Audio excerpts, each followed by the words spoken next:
Good afternoon. It is indeed a honor to be here with you today, and it's great to be back here in Dallas with all these great leaders today as we celebrate a true American holiday, and that's Labor Day. You know, today we gather to honor the hardworking men and women of this great nation. Labor Day is a day of reflection, a day when we celebrate the dignity of work and the contributions of every American, from the factory floor to the boardroom. But today, I want to talk about something more, and that's responsibility, especially the responsibility of those who have been blessed with more to give back to their communities and to help those around them.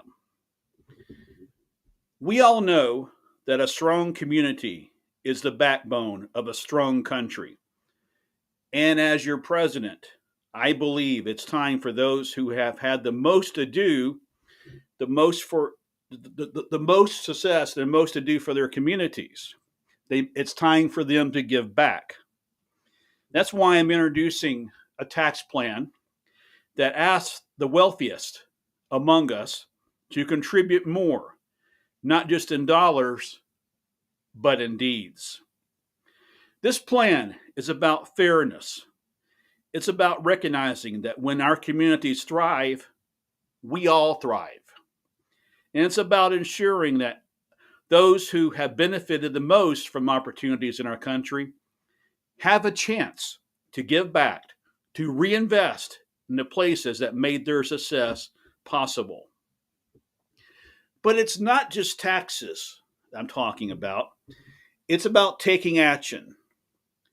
Today, I'm calling upon the upper class to lead by example.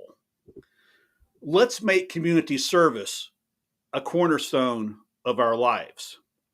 Whether it's mentoring a young person, investing in local schools, or volunteering our time and resources to help those in need, your leadership can inspire others to follow. It isn't just about charity. It's about responsibility. It's about understanding that our success is deeply intertwined with the success of others. When we lift up our communities, we build a better future for all of us.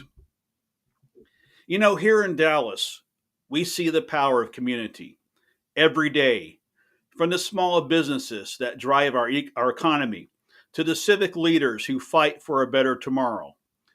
This city embodies the spirit of service.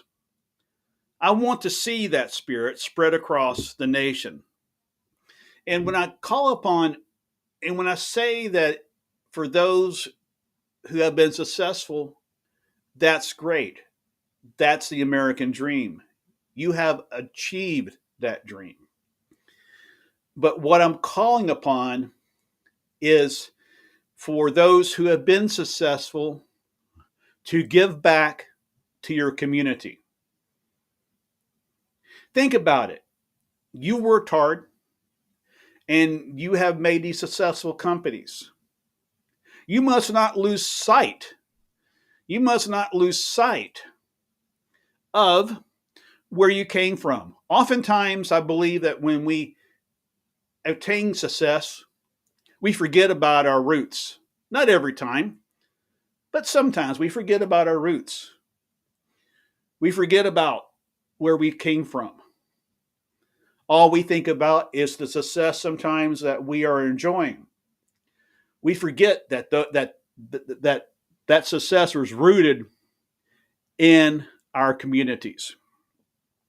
The tax plan that I'm proposing would basically give tax breaks to those individuals in the upper tax brackets in our country who give back to one's community. Let me give you an example. Let's say we have an architecture firm that designs high end restaurants, $1 million clients. They see success day in and day out. And they're paying they're paying their fair share in taxes, or at least let's hope they're paying their fair share in taxes. What my tax plan would propose to do is that if that architecture firm gives back to the community, come to the middle class communities, come to where you came from, where your origins are, where your roots are, and give back to that city.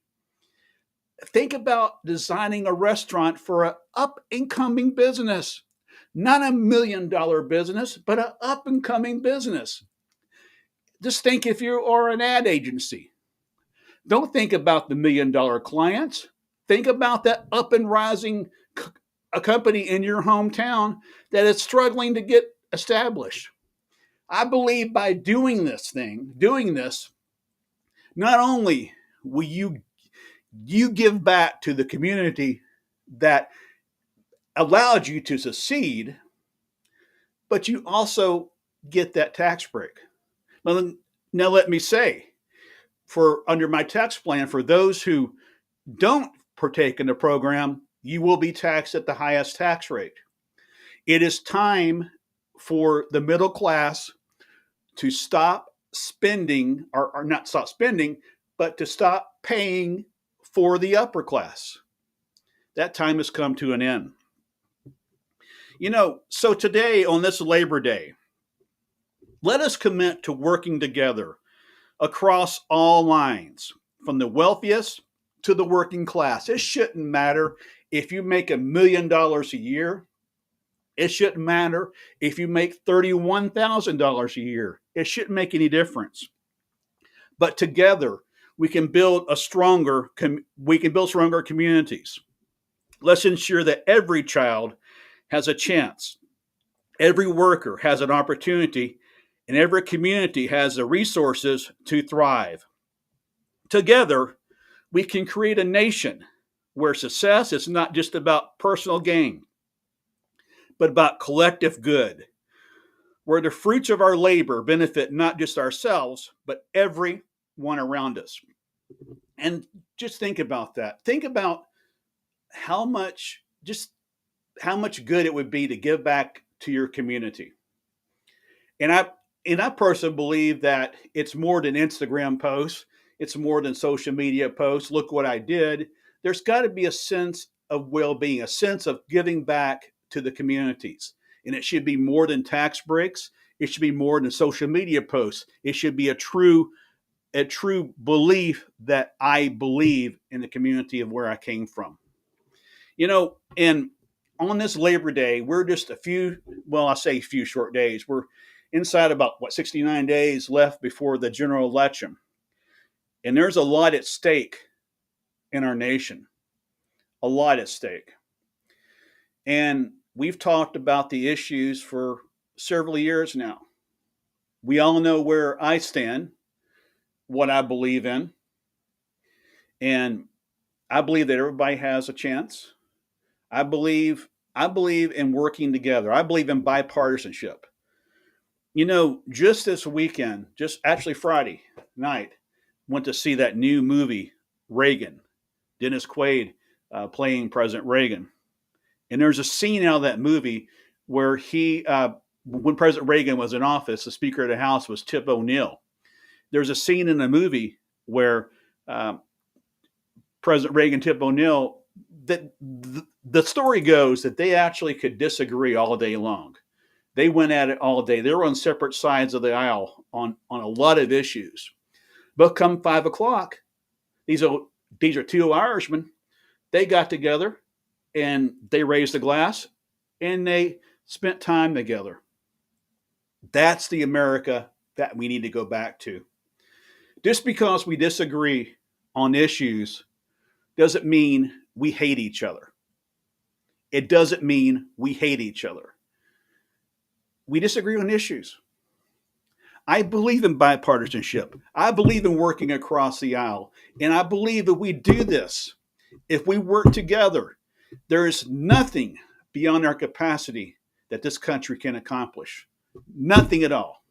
Nothing. May God bless you. May God bless our troops. And may God bless the United States of America. Thank you all very much. Thank you, thank you, thank you.